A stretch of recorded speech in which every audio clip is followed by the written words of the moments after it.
Ladies and gentlemen, now today I'm up very early. It's like 6 a.m. here in England, and I think we've got a very good response from Kabam here regarding the energy situation. I see this as a solid W, but I think it's clear as well that there's a lot of problems and a very eerie feeling around the game as a whole at the moment. So I want to ask you right now if you could head to the comments section and type your 5 biggest concerns about the game currently or improvements that you would like to see in the year ahead. What are some of the biggest changes that would make you excited about playing Marvel Contest of Champions again? What are things that they could tackle to reduce pain, reduce friction, reduce things that you don't enjoy? And I'm curious to see what kind of comments float to the top and what feedback comes from the community on this, because I think it's very clear that many people are either at or well past their breaking point. I had so many comments on yesterday's video like, oh, I quit this game around Banquet last year and I came back. I just saw this video. I didn't even come back to the game. I saw this video and I was like, oh, I'm so glad I didn't return to the game. And seeing comments like that, it makes me very sad for the current state of the game, but I'm also like, a fair play. Like, I don't necessarily blame them at all. But I'm curious, for those who are still around and want to engage in a discussion about the things that could make Marvel Contest of Champions better a year from now, because again, everything still takes a little bit of time for those bigger changes, the things you really want to see if you could have your perfect game. But yes, I'm curious to get the feedback from that on the wider community. I think it's an important time for the game. I think Kabam are listening. And this brings us to the topic of this video, which is the follow-up on energy. So this is, I think, a good response, a very, very good response. So starting from tomorrow, so this is probably going to be the reset time today at 6 p.m. English time, they're going to be adding 1 full energy refill to the top milestone of the daily super event. So this is every player can now get 7 full energy refills additional every single week. On top of that, instead of removing the energy refills from the 4-hour crystal, these will remain as well. And a little, a bit on the side, the solo rates are still going to be reduced to 1 energy per tile. So personally, I think these changes go a big way to addressing the issue that is currently present. So I really like them. I think it's a solid win. I'm very happy to see these changes. I'm very happy to see an incredibly fast turnaround on this as well. This has been a prompt response, and it goes appreciated. I think there's no denying that Kabam, they're throwing out a lot of L's, but I think we've got to give them credit where credit is due, and this one is a W. It's a good address to the situation. We're not going to make energy a problem. Here's 1 full energy refill additional each day. I think this also falls in line with what you expect from a lot of mobile gacha games. Usually when you complete your daily event, and the daily super event, granted an MCOC, I think does have the perk of being incredibly flexible. There's lots of different ways you can complete it if you want to. But yeah, I think this is a very positive change there as well, and also not reducing the value of the 4-hour crystals. And one thing I think, going back to a point I made in the previous video, that is a positive as to how they have addressed this. This is not a solution within the alliance. This is a solo solution for those players, and there are players out there that aren't involved in the alliance ecosystem. This benefits them, it benefits everybody. So I really, really like this change. As for Elders Marks, we've taken your concerns to heart and we are reevaluating. This update was planned for a few months out, and we're currently exploring alternative options to ensure the best possible outcome, but we need a bit more time to nail down the details. While we don't have a firm ETA yet, rest assured this decision is a priority. So this is regarding the Battlegrounds entry and what they're going to do with this. This still remains to be seen. I think Battlegrounds, it kind of has, in my opinion, just like bigger problems alongside entry as well. I think with all of these sales, it's just, again, some people really like Battlegrounds, but I find it just a very miserable experience when you're playing on unfair terms. And I think to a certain extent, this criticism is very valid, and it's reflected in people that play in the highest tiers. Trappy, as an example, a prominent Battlegrounds player. I would say Trappy is, back when things were a little bit more balanced, he was easily a top 8 player. And I think in terms of his game knowledge, his skill level, to me, Trappy is still, he's a top 10 overall MCOC player. He's incredibly good, does some of the best showcases, really understood characters at a core level, and just played the heck out of this game. And for him to quit the game a few months ago over the state of you can't outskill unfairness. I believe it was something akin to that in terms of the statement that he made. And it is the frequency of these sales, the exclusivity of certain characters, that makes Battlegrounds like quite a poor experience where you're constantly, pushing everybody into this, skirmish funnel. And it doesn't feel good to queue into an inherently unfair match. And it's very, very common in Battlegrounds to queue into an inherently unfair match. I've said this from early on, but personally what I love from Battlegrounds, and I see this in other mobile games, other cash games, is I'd like a balanced version where everybody plays on the same level, whether that's 2-star characters, 4-star characters, 6-star characters. Now that resources are accessible, just something that feels kind of fair and interesting. I would really enjoy that personally. And then have that whale mode where people can just go crazy with their exclusive 7-star rank 4 champions if they want to. I still find Battlegrounds overall to be, I think for the people that really enjoy it, it has been a positive for them and improving their game experience. But I still think Battlegrounds overall has come at the cost of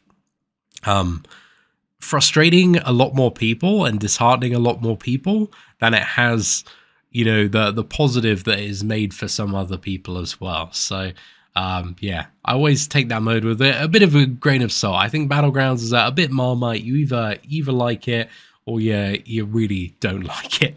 And my feelings ebb and flow depending on who I was matched with that day and whether or not they had a 7-star rank 4 Dark Phoenix. So just regarding the rest of the game, I think it's in a really weird spot at the moment where the foundations of everything feel, very changed, very uncertain.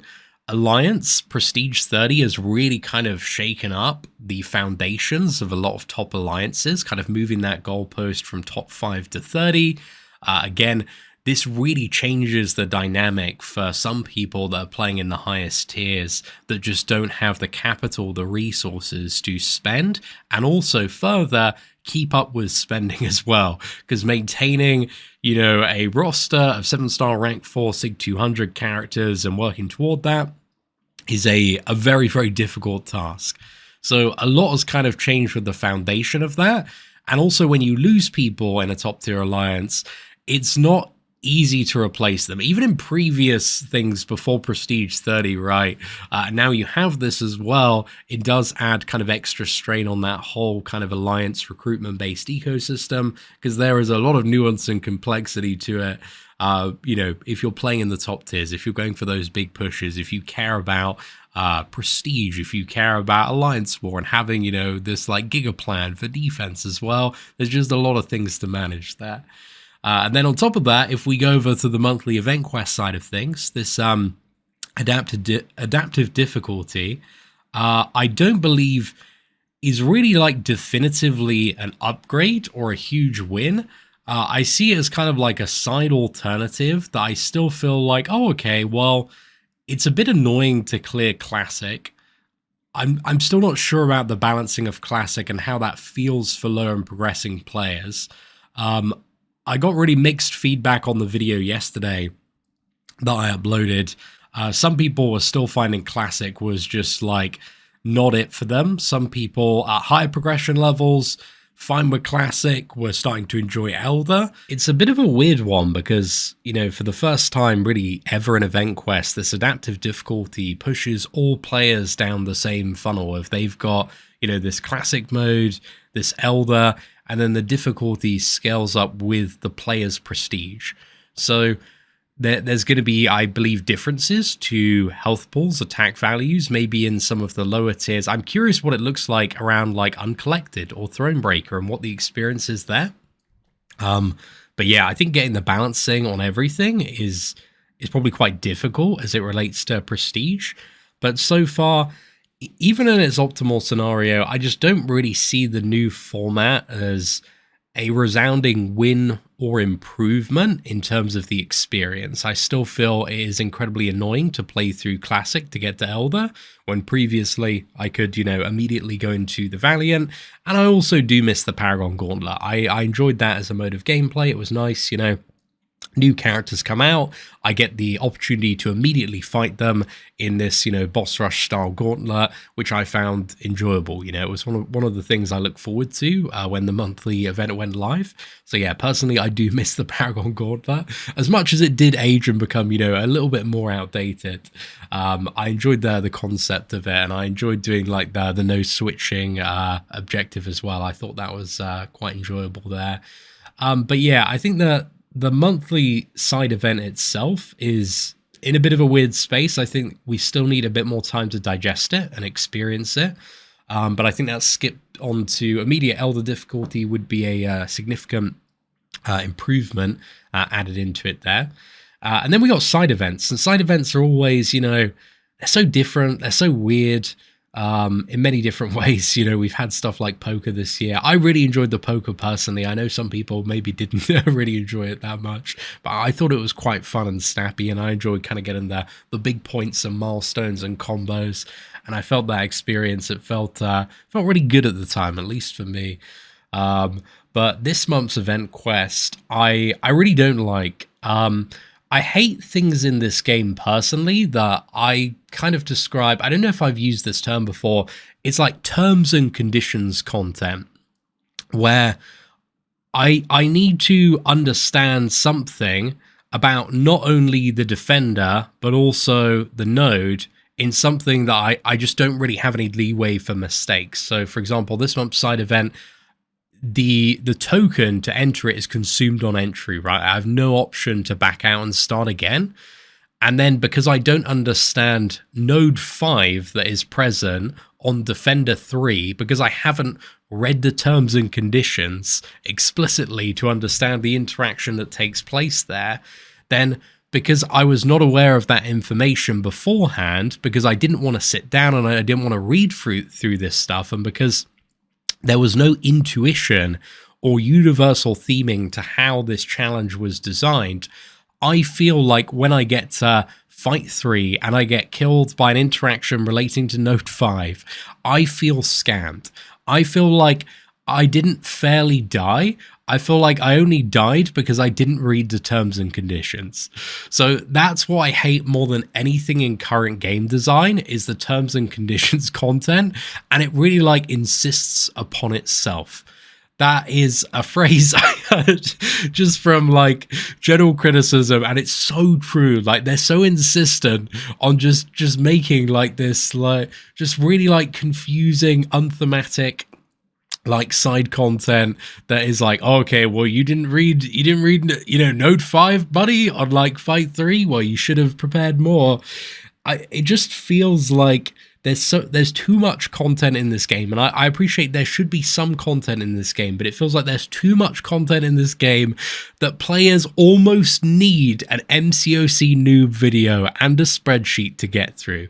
And if you don't have that, or if you don't sit down and you don't read the terms and conditions throughout, all of these different fights, and you're aware of the defender's base mechanics, because that is the thing as well. Granted, many of us have been playing this game for many years. We understand a lot about many different character kits, but think about like how just insanely overwhelming, even like 3 years ago, this game was to approach and learn with all of the interactions that you have from different defenders. And, it's only gotten like so much worse in the last couple of years with all of these Battlegrounds characters. The design of these characters is okay. I need to slow down your damage a crazy amount, or I need to find a way to deal significant damage or kill you in, this 30-second window. So you don't burst me down and you don't get like a really, really good score in Battlegrounds there. And that kind of goes back to like another thing of like just Battlegrounds that I think has been very toxic for the champion design space in that regard, because it's put in these defenders that they can realistically almost never use now in monthly event quest content. You know, you've seen a lot of them stripped away, but they also need to do more proactive things like removing the existence of these defenders from arena. You know, that was one point Cam mentioned in his quitting video. You know, having to fight something like a Serpent or an Enchantress or a Bullseye in arena. I remember when I thought Iron Man Infinity War released, and I thought there is no way anybody playing this game in their first couple of months could learn to fight Iron Man Infinity War in arena and have a good time. They're just going to get blocked. They're always going to lose. And now we are probably 5 to 10 stages past Iron Man Infinity War being like a bad or troublesome defender. You know, the new defenders are just in a league of their own. But yeah, that's it for my thoughts overall on many things. I think this energy solution is a good one. Initially at face value, we're going to see how it feels over the next week. I appreciate the prompt response. I appreciate Kabam listening. And I'm curious to see what happens over the next few months. I think significant change takes a period of time and some good planning and some very good communication as well. And I'm just interested to see if they can start to steer things in a better direction so that, you know, when it does get to 12 months time, a lot of the things posted below can come to fruition. And we feel like we're in a better spot with the game where, you know, it feels like you just want to go and recommend Marvel Contest of Champions to people. You know, I've had that in the past where, like, the game's so good, like, I can actively recommend it. It's like, oh, it's really fun. You just collect all these Marvel characters. You really get to enjoy the power fantasy. You discover all these characters you just didn't really know about. And the roster's insane, and it just feels very, very fun to fight and get into this flow state as well. And I genuinely, you know, I still hold, I may be down super bad at this point, but I hold a bit of hope for the game and its ability to survive and maybe make better decisions. But there's no doubt at the moment we are in dire times. There have been many diabolical decisions. Many people feel on the verge of quitting, but I feel like I know what this game can be at its best, and I feel like there is a path to get there. Whether or not they are able to take the path while also balancing, you know, Kabam's needs as a business and what pressures Netmarble impose upon them to generate revenue, is uncertain. I'm, you know, blissfully unaware of all of those factors and whatever hierarchy kind of exists there. But that's also a factor, you know. Kabam are owned by Netmarble. They brought them for a lot of money, and they're trying to get a return on their investment. And I don't know what those pressures are like on the team top down.